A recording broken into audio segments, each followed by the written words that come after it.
face-to-face nutrition education in a friendly, cost-free, and relaxed environment. We are Texas A&M AgriLife Extension, helping Texans make their lives better. Thank you for listening to Lone Star Community Radio. This program was broadcasted and recorded live from the LSCR studios in downtown Conroe, Texas. Lone Star Community Radio is supported by listeners like you. Donate and sponsor today. For more information on getting involved with Lone Star Community Radio, contact us at lscrstudios@gmail.com or visit us online at www.irlonestar.com.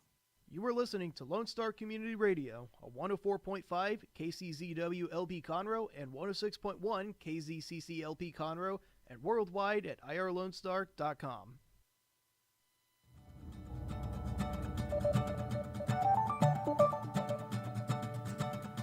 Good morning, ladies and gentlemen, and welcome again to the Weekly Business Hour. I'm Rick Schissler. I'm your host. I'm a Silver Fox advisor as well as the founder of OneBestConsult.com. This is the radio show you come to and listen if you're in business, or you want to be in business, or you manage a business. Because what we try to do here is create conversations about business issues. We hear from local business people, entrepreneurs, people who have been in business 20 years plus. Also, though, experts. And today we're going to listen to a conversation from one of those experts that I had a few weeks ago, and I think you're going to thoroughly enjoy it. And there's lots of opportunities in that conversation to pick up some ideas that you could literally put to work in your business today. Starting with our first question of the day, I always like to kind of get our brains working here. And the first question of the day, it's Monday. Where do I go from here? Now, we're broadcasting live from Lone Star Community Radio, and it is Monday. Where do I go from here? And what I'm asking you is think about where you're going to go in your business, particularly this week or next week or the week after. Monday kind of kicks off the week for most of us. I know some businesses are open on Sundays, but everybody traditionally has thought about Monday as the, if you will, the kickoff for the week. So I believe there's a couple things that are very important on those Mondays as you kick your business off.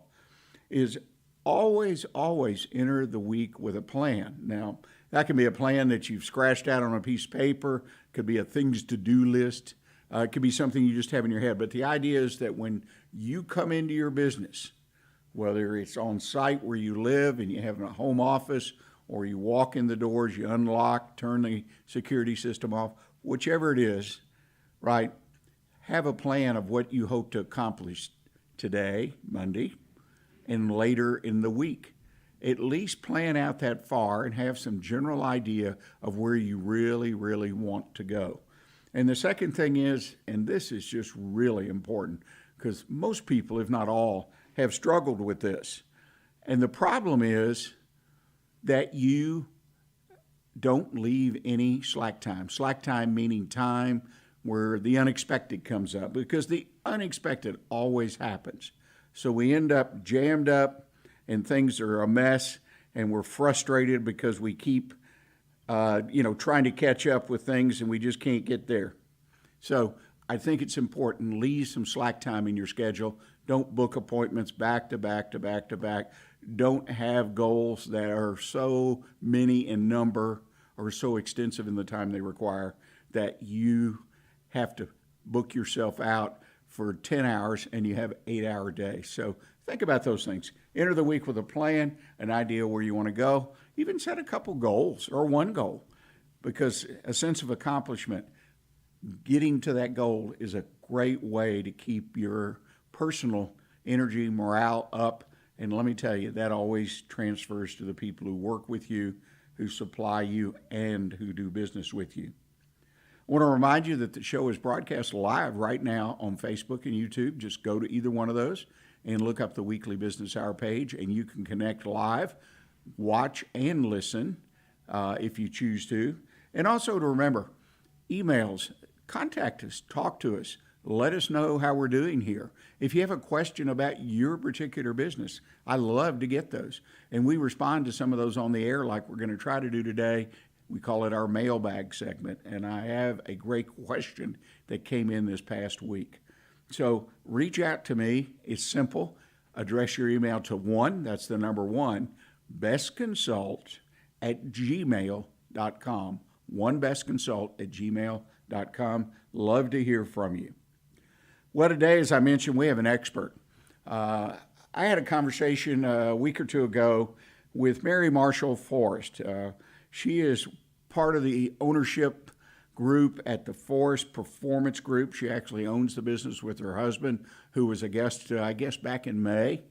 And these folks have put together an unbelievable company because the Forrest Performance Group has become they are global in nature, leader and designer of sales, management, customer service, and executive training programs. And Mary runs that training part of their business among her other duties. And we talked extensively about selecting, training the best salesperson for your business. So encourage you, grab that pad and pen, sit back, relax, and listen to this conversation with Mary Marshall Forrest, because again, I think there are several really good takeaways. So now we'll take that time and listen to Mary Forrest about working with salespeople. I said we've been out and about talking to people about business and small business, looking for smart people who are experts, in my opinion, know the subject matter well. And today we're really fortunate to have Mary Forrest with us. She is the Chief Learning Officer of her company. We talked to her husband, Jason, about a month or two ago. These folks focus on leadership and how to lead and get more productivity, et cetera, out of the teams you have in your company. I will tell you, Mary, Jason was very impressive, but I know you're going to be at least as impressive, if not more. Welcome to the show. Thank you. I appreciate that. Yes. Thank you for having me. Well, a little bit of background. You are the Chief Learning Officer. What does that entail in your business? Yeah, thank you. So we have lots and lots of content and courses for leadership and for sales. And so I get to write and produce that content, make sure that it's fun, because if you're like me and most people I work with, you can get bored really easily. So I want it to be fast. I want it to be something I can implement immediately. And so I want to make sure that everything we're putting out has all of that in it. And I also run our training team. So I have a team of about 8 different trainers. And so we work together to support all of our clients. Yeah, 8 trainers, and that's part of your business, the way it structurally works. I want our listeners to understand. You provide, and I'll use the generic, in my opinion, sales training for individuals, for teams, and business owners and whatnot. So you actually have on your payroll, on your team, people, I think you mentioned the number 8, that are actually doing training, I assume, virtually, long distance, for people all over the country. Is that right? Yeah, and all over the world. Yeah, absolutely. You know, it's fantastic. And we've all gotten a good taste, even if we didn't want to, of the virtual world the last couple of years. And I talk to people every day that it's been such a great experience that they prefer it in most instances over the face-to-face, or definitely over the phone call, as far as getting information, getting training, communicating with clients, employees, whatever. So you're in the right space. I mean, and I think the last couple of years probably benefited you as far as changing people's minds about getting long distance training. Absolutely. Well, and it's so much more efficient. You know, what's interesting is we did, prior to lockdown and COVID, we did half of our training would be virtual and half would be in person. People either fly here to Fort Worth, Texas, or we would fly out all over the country to go do their training. But afterwards, when we offered it back up, people said, let's just stay virtual for the most part. Let's just stay virtual. Because when you think about taking an entire team and flying everybody into one city, and the cost and the time and the opportunity cost that's happening for that company, or we can just spend 4 hours virtually and everybody just log in and then right afterwards go back to work. I mean, this, it's really been interesting and surprising that we didn't go back. It's not surprising now, but if I was predicting it before, I thought, we'll do this and we'll be right back on the road afterwards. And so it's nice to not be. You'll see, I'm sitting here, I'm in my house today. So I love this. Well, there's obviously a lot of advantages. And if you're being effective, or I believe at least listening to some folks, more effective doing the virtual training, the efficiency and the follow up and the ability to keep the team, you know, in place and keep working. There are a lot of distinct advantages. Ton. Well, and you know what's interesting is I think in doing so many of just our your internal company meetings on Zoom, your meeting with your family on Zoom has really opened a lot of people up to doing sales through Zoom and meeting with salespeople. And think about that somebody doesn't have to fly in, you don't have to fly out. You can do that. What's interesting is we had a course that that I had produced it was about a year or two, maybe 2018, 2017, that said how to sell using Zoom, how to sell online. Don't make people come out and see you or meet at your office. Send them a link to a platform where you can see each other and you can still do demonstrations. It's just like it. And we convinced some people to use it, but not everybody, right? It was like, right. We just don't do things this way. But as soon as it locked down, it was like immediate. And now it's been able to, obviously, watching what people are able to do in business now and the people that you can employ to work for you and feel like you're working together. I mean, it's taken small business to a different place because today, I mean, even my own team, I have about maybe, I don't know, a third of my team is in Fort Worth and we meet at our office. I go in 3 to 4 times a week to our corporate office. I have a third of my team that is somewhere else in the United States that will be logging in. All of my trainers are all over the country. And then I have a third of my team that's in other countries. And so what's really amazing is now as a small business owner, I don't have to just look at talent and hiring talent within my own city. I can look all over the entire world. And I can do that and not lose the connection piece, not lose the face-to-face. So it's really transformed our business, just the new world in such a positive way. Yeah, it's obviously, I run into people now that run their entire business and have 10, 20, 50, and I know there's some that have thousands. They're virtual. They have no office at all, physical office. And if they need to come or want to come together, for whatever reason, they go find a meeting place. And I'm impressed when I read some, particularly the large companies. And one of the distinctive, perhaps the best advantage is the hiring of quality individuals, because you can, wherever you can find them, you know, and usually they're in a cluster. It's not just one, but you'll find in certain parts of the country. So it's very interesting. Let's back up a second though. Let's get a tip or two from you. What is the secret, or in your opinion, some of the secrets are to actually being effective in selling through Zoom or selling virtually like that? Yeah, I think one, I mean, besides the normal basic, you know, make sure your camera's at the right height, you've got lighting and all of those things, besides those basic things that are always the table stakes, is do you have a slideshow presentation that you can pull up? Can you, I mean, one of the coolest things, look, we believe very much in that you need to know your competition as well as yourself. So if I'm talking to somebody, and let's say I'm talking to one of my clients and they're telling me about talking to a prospect about the competition, who else are they looking at? Pull up your competitor's website. Hey, is this what you were looking at from them?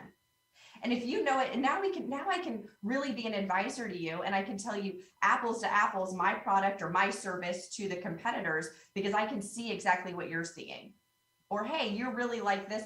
Who else are you looking at? Show me what you're looking at. Or if you're selling something that's inside somebody's home, or you're selling a home and you've got a camera that's looking into their home. I mean, talk about being able to now find the correct home for them when you can see firsthand what they don't like. If you're sitting in a model, or you're a realtor sitting in your office and they come to you, if you're not listing their home, you might not get to see their home. But on Zoom you do.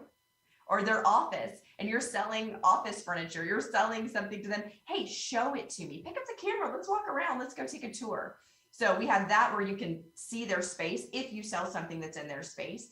If otherwise, I love just screen sharing. Let's look at this apples to apples. Show me what you see. Show me, hey, is this what you're looking at? I'm going to pull up the competitor's website. I'll pull up my website. We'll look at things side by side and can look at it. And you can't always do that otherwise. You know, you're making me a little bit nostalgic, believe it or not. I remember when laptops first came out, and the idea we could take the laptop into the customer, the prospect's office, and show them a slideshow or show them, you know, and that was a big deal, you know. And the unfortunate part is sometimes the laptop didn't work, or you know, there were a lot of crazy stories, but that was a big step forward for many people, for many companies, to be able to do those versus having the little flip charts and all the other things you might have used, or the catalog or whatever. So we really have come the distance. There's no doubt about it. Well, we're coming down to our first break. I'd hate to break this up. I want to talk about those 5 strategies, talk about your primary program, and you know, Jason and I talked a little bit about it, but I think I'd be glad to hear it from your perspective and what you do. So we're going to take a short break, ladies and gentlemen.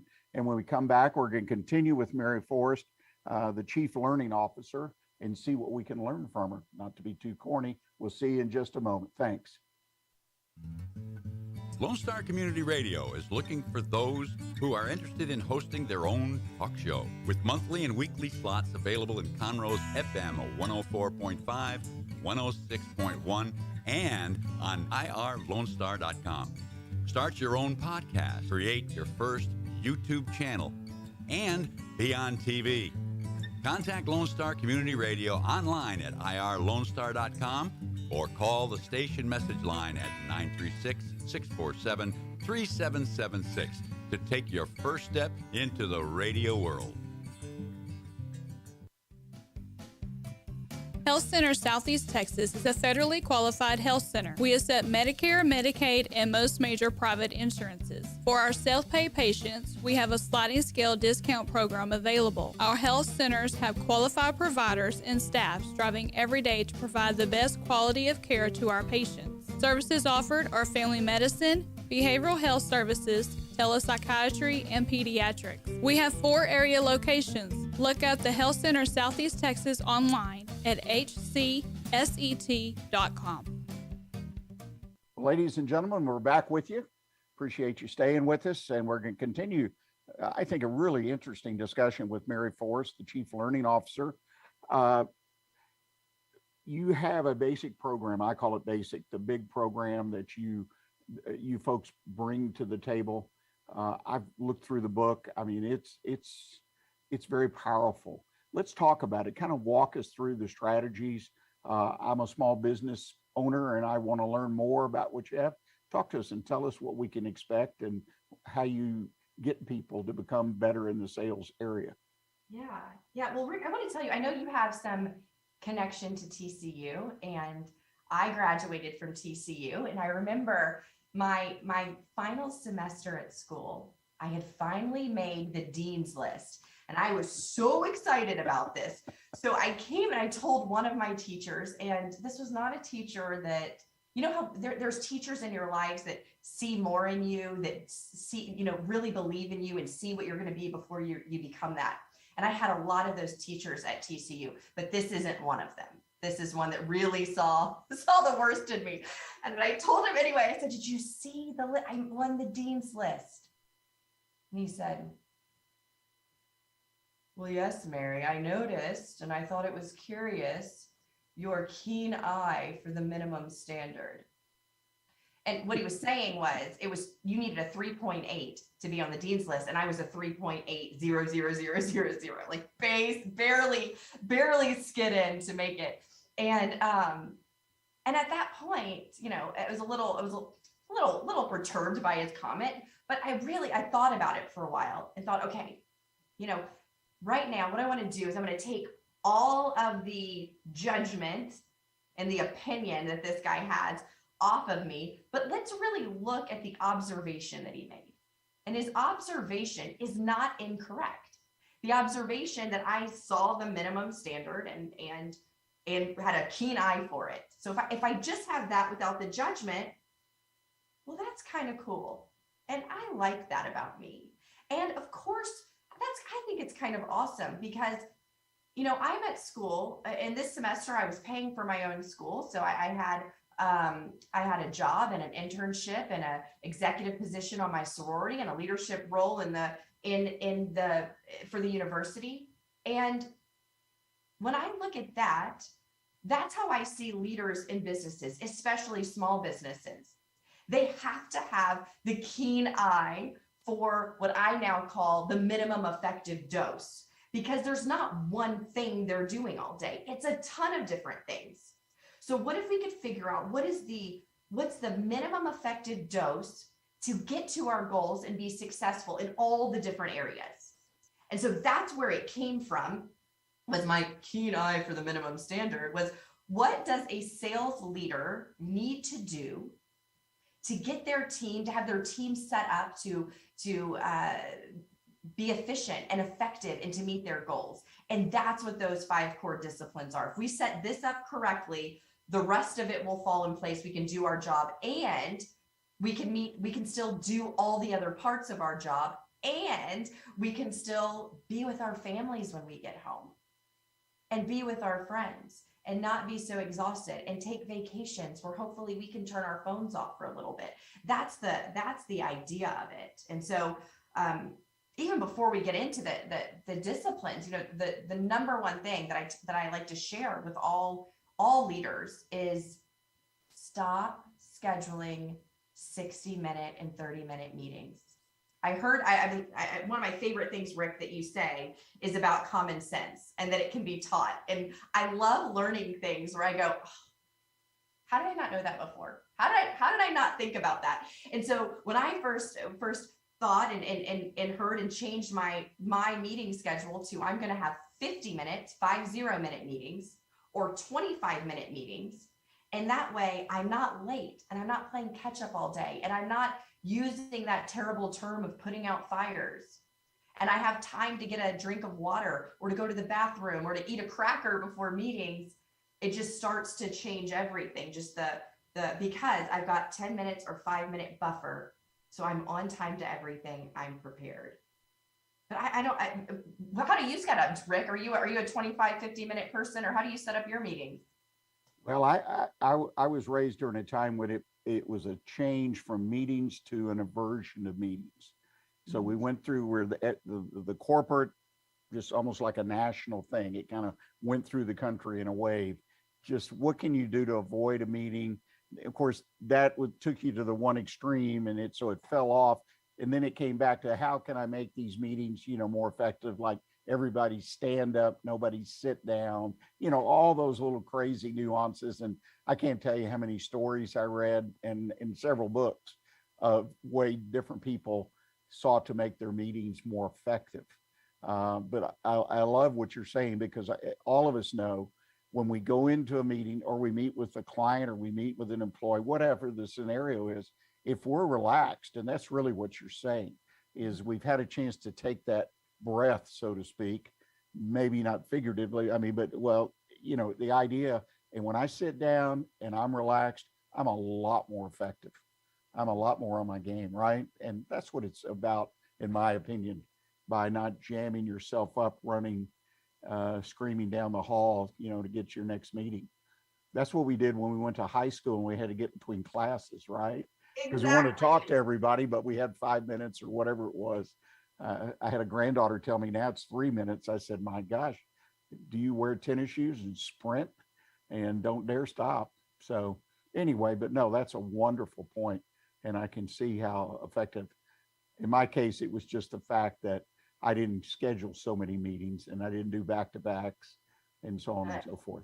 Yes. And if you have that opportunity, I think that's number one.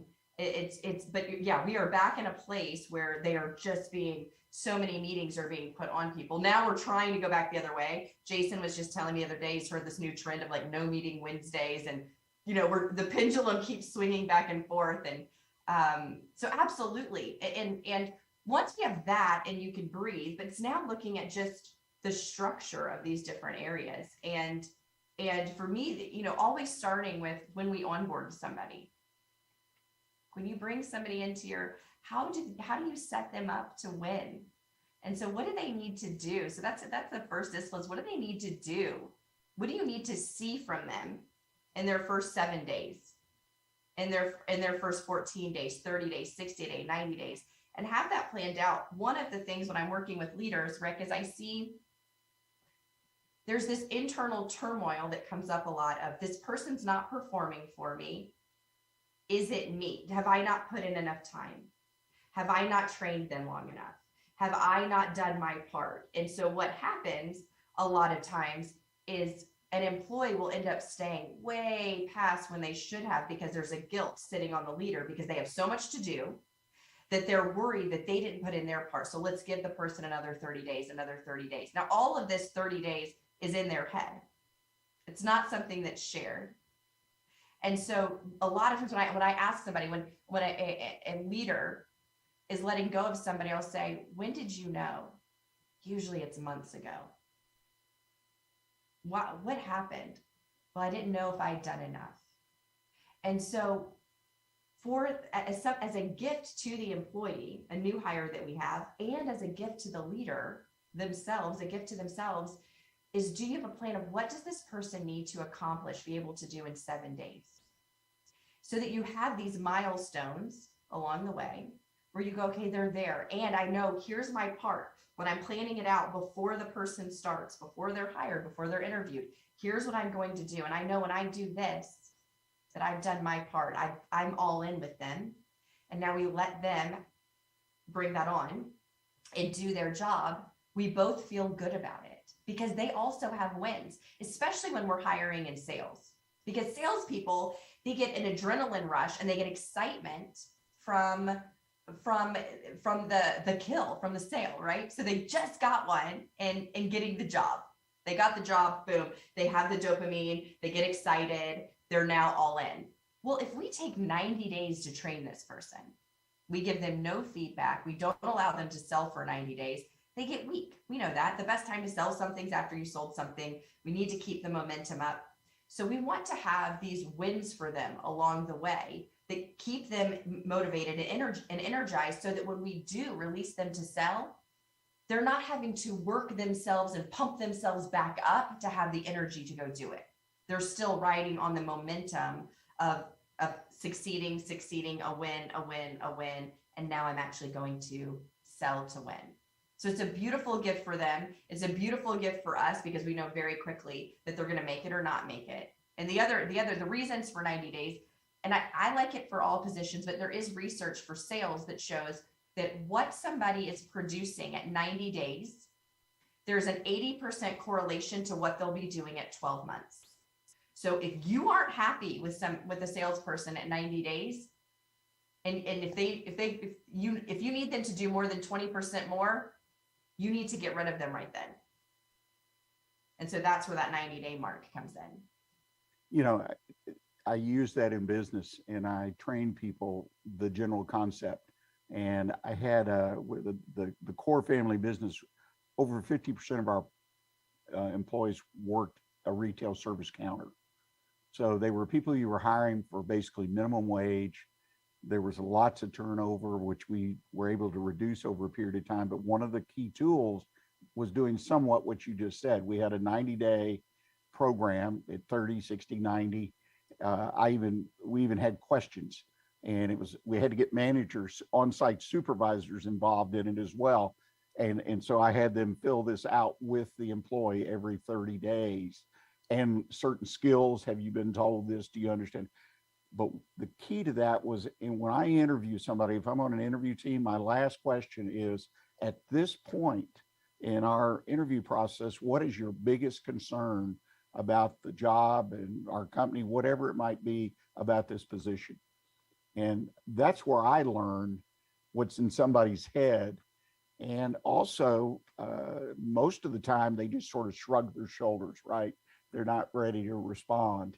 But the higher up you go with position, and you find people that are in the six-figure annual and whatnot, you get answers. Some of them can try, but it's so important to give that feedback, not just to help them make it, but like you said, give you feedback that you know where they are. And when you can find a benchmark like your 80%, it's just fantastic. It becomes a process that you can teach anybody, that if I they're love not that. going to be at this point, then you've got to cut bait and move on, which is best for everybody, right? That's one of the things I have a challenge with. In fact, I was in a discussion just an hour ago about this, is that if somebody's not working out in a position, it's for everybody's benefit to cut them loose. And that's how my conversation when I terminated people, and unfortunately my career, I had to terminate a lot of different people in a lot of different scenarios. I almost thought I was George Clooney in that movie he made where he just terminated people. But this was before that movie. But, you know, the idea is square peg, round hole. And I think part of what you're saying sort of fits in that under that general umbrella of some common sense type things and processes that all of us, particularly in small business, we can learn Yeah. to do. I love that. I love what you're saying about termination too, because I have a deep belief that we can, as leaders, leave people in a place of integrity and with their dignity in every conversation. And I know that it's possible to even terminate somebody, but put them on a path that is going to lead them to what they're supposed to be doing. And really, when we're a leader, we should be a leader for them as a human being. So yes, my job is to lead you in this company, but as a leader for you in your career, if this isn't right, I believe that we should show somebody and share with them what they should be doing. So that when they walk out of the office, they might be bummed that they just lost their job, and that's disappointing to them, but they have a new outlook on life, on what they can be doing. They leave feeling strong. They leave feeling they have direction and a purpose, even if that was being terminated with you. So I love what you said there. And that's, I'm jumping around courses, but I have another one called the 7 critical conversations that every leader must master. And terminating people is one of them. Every leader is going to have to let people go. And it is gut wrenching the first time you do it. And then I don't want people to be numb to it, but I like that reframe of the gift and how can we do this in a way that this person leaves empowered, with integrity, with their dignity. Yeah, I mean, that's part of the mission for me. And it sounds like you as well. When you're an employer, when you're the leader, is we're there. And the reality is, if we take that scenario, you go back to the very beginning, you or someone on your team hired that person. So you, in a sense, are part of the mistake. I mean, and so what does that mean? It means I've got some responsibility, and, you know, and at least try to help them understand or point them in the right direction. So that's the way I approached hiring from a very, very young age, and what I was trained into some things. But that's where good mentors come into place. Well, share with us a little bit more. We've got a little bit of time left, about some of the programs that you're doing. I mean, for your group there, you and your husband. Well, and we might want to touch on that. Husband and wife working together. You mentioned earlier offline that your father was working there. So I've been in family business. You're in a family business. What do you feel is the key to make it work? That's a great question. It's always knowing, to me, it's always knowing the role that you're in and having that respect for that role. So I know, what I mean by that is when I'm working with my husband's the CEO of the company. And so, as the chief learning officer, I run one of the departments of the company. And so I report to him. So in that space, it's really important for me to go, okay, right now I'm a chief learning officer. And so I'm speaking to my boss, not my husband. And then, but when we're making dinner at night, I want to speak to my husband. I don't want to make dinner with my boss. I'm not interested in that. And I definitely don't want to be preparing food and having somebody tell me about, things that I could have done differently. So it's knowing what role we're in and being in the matching role. Same with my father, my dad, amazing. I mean, he was in sales and in leadership, and he was, the executive vice president of sales for a $4 billion company. I mean, very, very, very successful. And so now he trains our clients, and, it's knowing, okay, right now, and it's telling Dad, the whole family was in Cancun a couple of weeks ago, and I'm going, Dad, we're in Cancun. I'm not the chief learning officer. I'm your daughter, and I'm having a daiquiri. Like, that's what we're doing, right? And so it's just always sometimes just verbalizing and stating what role you're in at that moment. Because I have great respect for my husband and my father in all of their roles. The only part that it gets messed up is when, I make a mistake or they make a mistake, and we think that we are, I think that, I'm talking to Jason about my day, and I think I'm talking to my husband, and he thinks that I'm talking to him as my boss, and he wants to now critique it. And I'm like, wait a second, no, I'm talking to my husband right now. So as long as we can be in matching roles, everything is beautiful. The only thing that happens is when we don't. And so as soon as we start to see that come up, we go, wait a second, who do you want to talk to right now? Who do you want to talk to? Because I need to make sure that person's here, and then honoring that space and honoring, both of us, when it comes to Jason, honoring, okay, it's 6:00. Roles change. Boom. We're now husband and wife. We now can talk about kids. We now can talk about what we're doing this weekend. But as long as we're in matching roles, it works. It works really well. Well, I will tell you, I sense from the way you put that you probably have fun with that too, right? Which are we? Yeah. Where are we right now? And I think the key characteristic, at least based on my experience, is everyone has to respect each other. And you basically said that. I think that's the key characteristic, though, because if you don't respect each other, then all of it, I feel that's sort of the foundational issue. And that's in the role, that's where I saw things, because I worked with my father and my uncle. They basically were the partners that bought out my grandparents, and they were totally two different people who brought totally different qualities and whatnot to the business. But there was an underlying respect. They actually officed at opposite ends of the building that we had as headquarters. But every once in a while, my uncle or my father would go to the other's office, and it wasn't very often. My father ran the inside part of the business and the day-to-day, and my uncle ran the growth and whatnot aside of the business. And I learned a lot. So it's a very important thing. And when you're able to make it work, like it sounds like you have, I think it's just fantastic. Not just that you got it to work. I think you can build a stronger business, generally speaking, when you're able to include family, especially as well done as it sounds like you all have done. It makes for a stronger business, because people say, well, you don't family, what's the real advantage? Well, I think there's a lot of distinct advantages. But again, I grew up from birth. Literally, I went to work when I was a few weeks old because my mother was working there, and, didn't have childcare back then. So I got to go to work. I get teased about that every once in a while. But no, I think it's a great thing. And I tip my hat to you and your husband and your organization. I think it's wonderful. Well, we've about run out of time. If folks want to learn more about what you do, the Forrest Performance Group and whatnot, what's the best way for them to do that?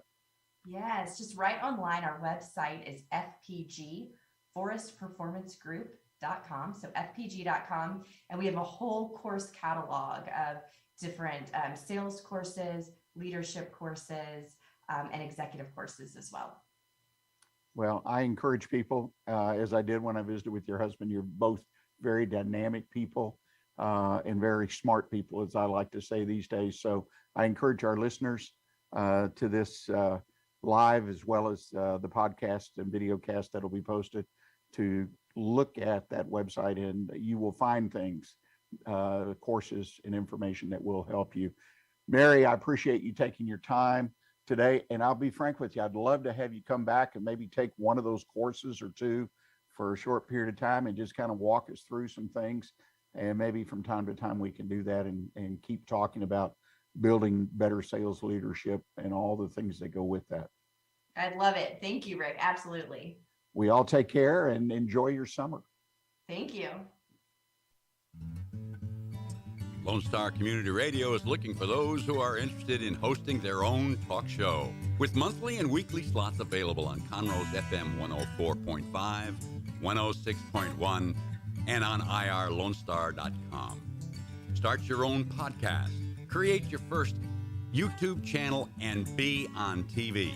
Contact Lone Star Community Radio online at irlonestar.com or call the station message line at 936-647-3776.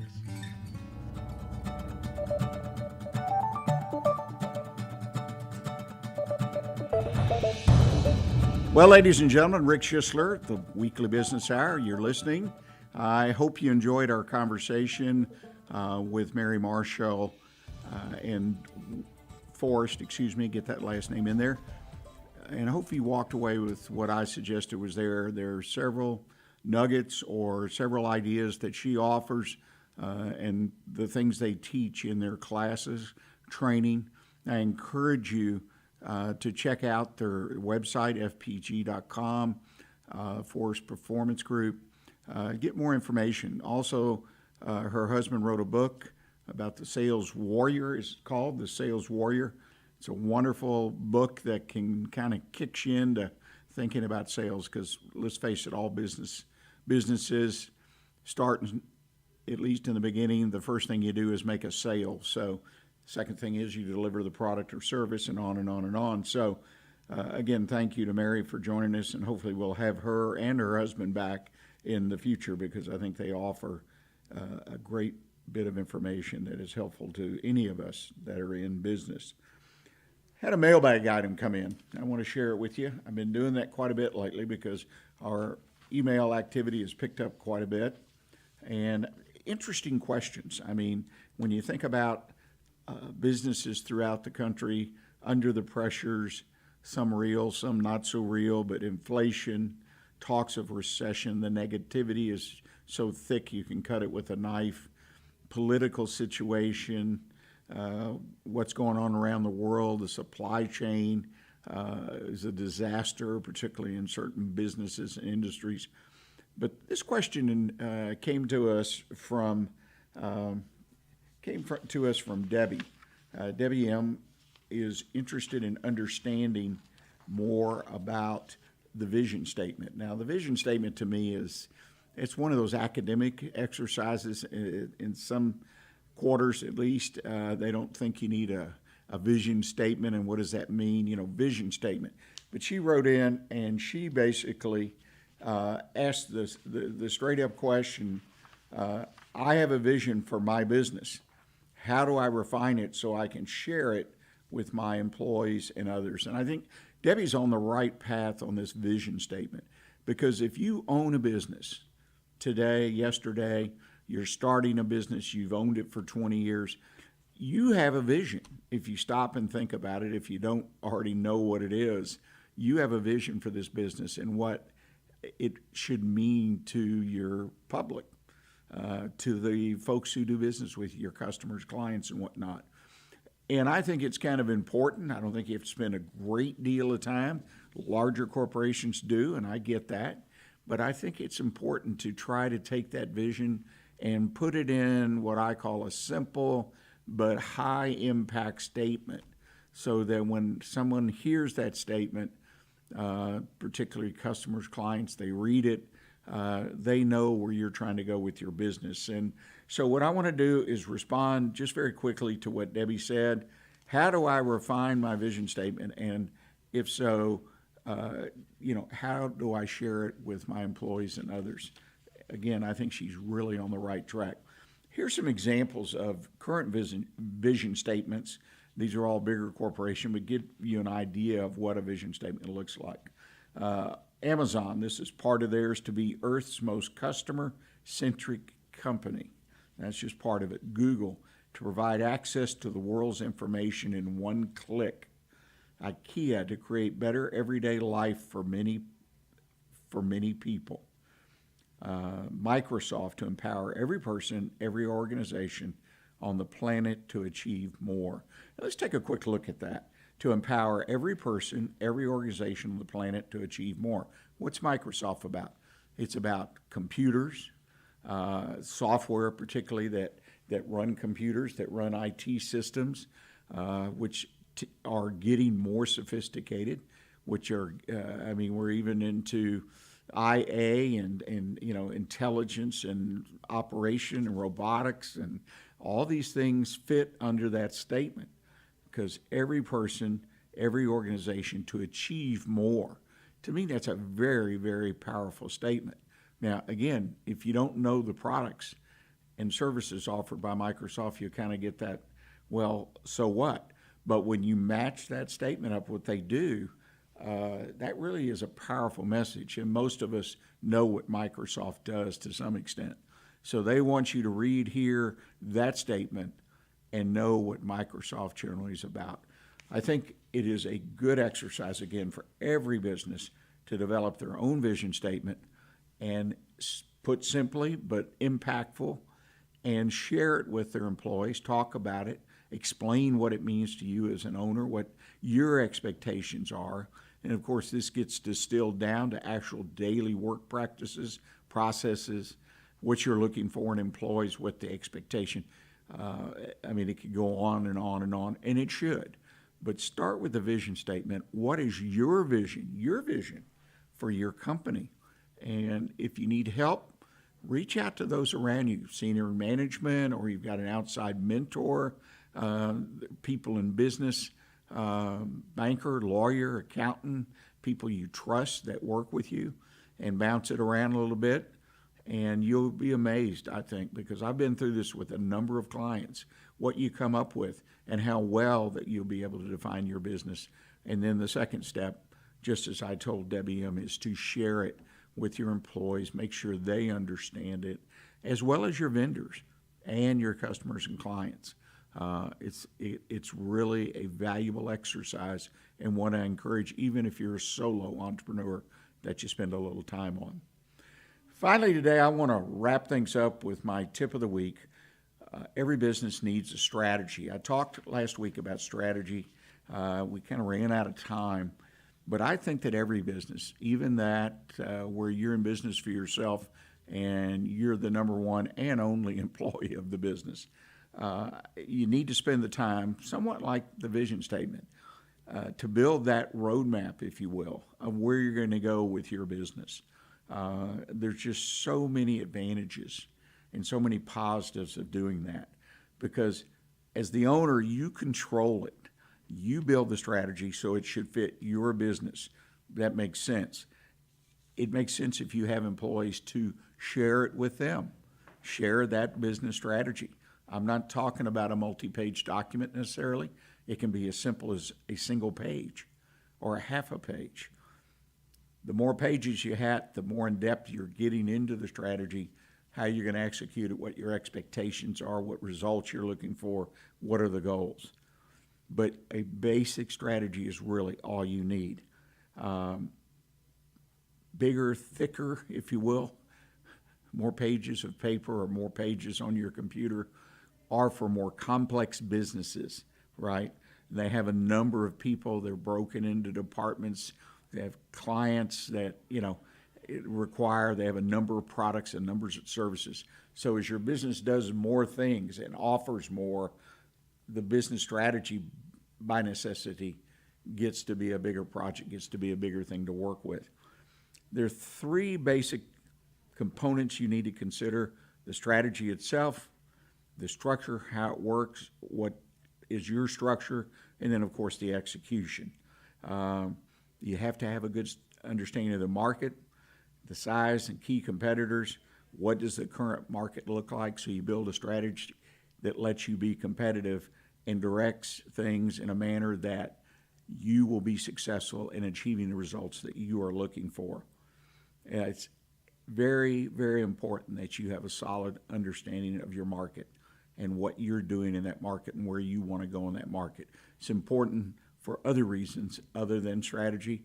So it's very, very important, I think, to key into your market, understand it, so that when you're in that market, you're achieving the results that you want from your business. You've got to have execution of the strategy. And this is where a lot of people trip up, is on the execution. So that when you set the goals, the benchmarks and things in the strategy, time frames, stick to it. And if you don't make a benchmark, back up for a moment and say, okay, what happened? Why didn't we do it? Was it just unobtainable? It was unreasonable? Or did we not do some things along the way that would have allowed us to reach or exceed that benchmark? You need to understand those things. And I think that's another value of having a strategy, using it as a roadmap. Because if you have a flat tire, right, you're out on the trip, you stop, you fix it, you didn't carry a spare, it's going to take you typically a lot longer to get the tire that's on the vehicle somewhere, get it fixed, and then come back. Whereas if you have the spare, you put it on and you drive and get the tire fixed and don't have to take so much time out of your journey to do it. So there's lots of things that can be accomplished. If you have any questions about business strategy and how to utilize it in your business, reach out to us. You can reach me, as I mentioned earlier, at bestconsult@gmail.com. Well, ladies and gentlemen, that's our show for the week. Again, I really appreciate you taking time to listen to us. A copy of the show will be posted in a couple days. It'll be available in a number of sources, including the website for onebestconsult.com, here on Lone Star Community Radio, as we're one of their shows. You just click, find our show.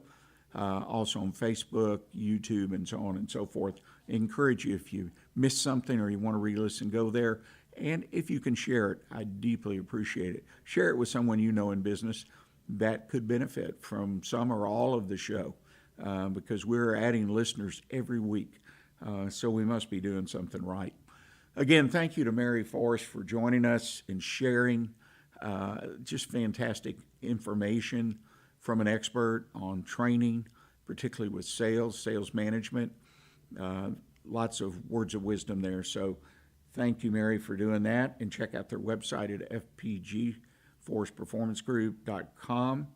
Put a note on your calendar. We'll be back here next week, 11 a.m., 4th of July. We will have a show on the air. So please consider joining us. And thank you. And remember to stay in touch with what's happening right here in Montgomery County by listening and following Lone Star Community Radio. And until next week, as I always say, stay engaged and always keep your focus on what counts in your business. Thanks.